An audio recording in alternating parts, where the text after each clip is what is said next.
Let's say you actually qualify for a $600,000 home purchase. That doesn't mean that you should be taking this. This video is going to dissect how we look at your income, your debt ratios, and how you should look at your own budgets for short-term and long-term goals. We're also going to go over how lenders calculate your debt to income ratio, how we look at your budget, but what's more important is we want to teach you how to look at your own budget so that you know when to say no to buying a house or to say yes. And then by the end of this video, you'll have a better understanding of how you can manage your own finances, what you really should afford. That way your home buying experience actually builds your wealth long-term, and you don't just buy a home just for the sake of buying one. When you apply for a home loan, lenders are mainly going to look at what is called your DTI. Now, this is your debt to income ratio. Lenders look at these two different ways. They have what's called a front end ratio and a back end ratio. So for example, your front end debt ratio is just the mortgage payment of principal, interest, taxes, and insurance. Then lenders look at what's called the back end ratio. That is all your other debts combined with your home payment. So example, car loans, student loans, credit cards, could be alimony payments, could be collection payments, all of the other factors that you owe each month, we put into the back end ratio.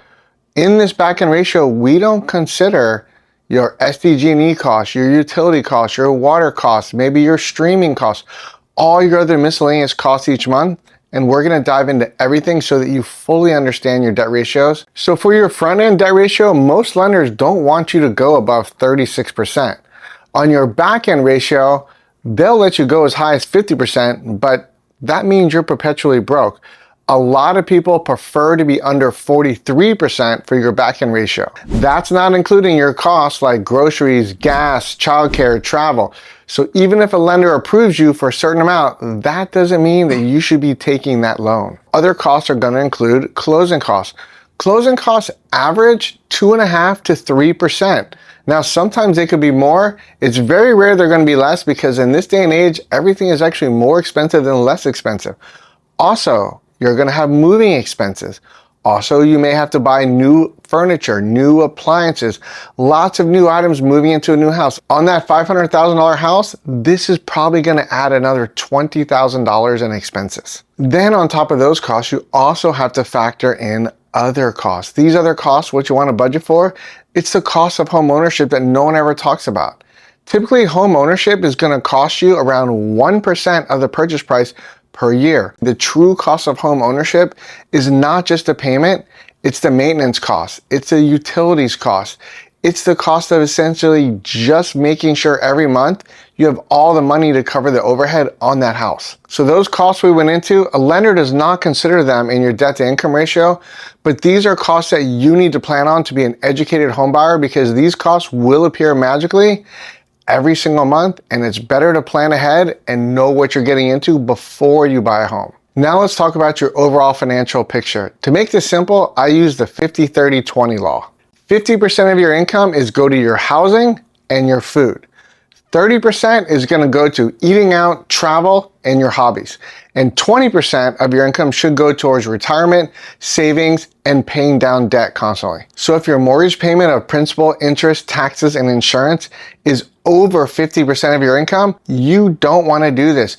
You always want those payments to be below 50%. The lower the number, the better you will be long term. If your mortgage payment is already at 50%, you've already used up your 50% before you even adding food, going to the grocery store. So when you're budgeting and when you're house hunting, these are things you want to ask yourself. Will I still be able to save for a retirement by buying this home? Will I still have breathing room each month? And what happens if an emergency happens, something unexpected, and I have to spend a lot more money each month than I planned on? Will I still be able to float this boat and live my life? So next, let's talk about lifestyle. Everyone thinks you're going to live the lifestyle of the rich and famous when you buy a house, but that's not true. When you buy a house, there's lifestyle trade-offs. What sort of trade-offs? It depends. These will get really personal. It's what you're willing to give away. Maybe your $200 gym membership. Maybe your $500 you spend a month at Starbucks. All these things, your budget, you're going to take a personal look and see, what do I really need? What do I not need? And what can I not live without? Because having a good lifestyle and enjoying your life every day is very, very important, along with owning a house. And it's okay if you don't want to give up your $200 a month gym membership or that $400 on Starbucks or whatever other thing that you take for yourself. That just means that maybe buying a home is not right for you right now, or the home price you're looking at is not good for you. Maybe you need to look at a lesser home so that your payment is smaller so that you can still have that lifestyle that you want. So it's up to you to decide what trade-offs are worth it to you. So here's a question more buyers should actually be asking themselves, and lenders and realtors should be asking you this, but they're not going to because most of them are strictly looking for a sale. How stable is your job? What is your income going to be a year from now, 2 years from now? Is it going up? Is it going down?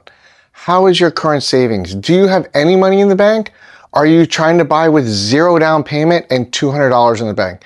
Because believe it or not, people do come to me asking for me to do that. And I want to help people long term. And that's why I'm telling you, take a look at yourself and say, how much money can I save each month? How much money do I have in the bank? What happens if I lose my job? What happens if something unexpected happens?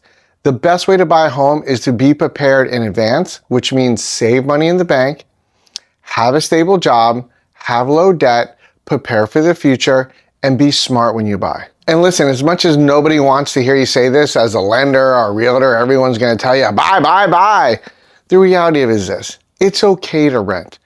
If your situation renting allows you to save money for retirement, save money longer term, and have a good quality of life, then maybe you forego home buying until the time is right for you. So how much can you really afford? Hopefully this video brought into bigger picture for you your debt to income ratio to look at what you spend each month, what you save each month, what to expect if you buy a home, and even if home ownership is right for you right now, or if you need to forego it further down the road. I appreciate your time in watching this video. Feel free to like or write comments below, and thank you again for watching.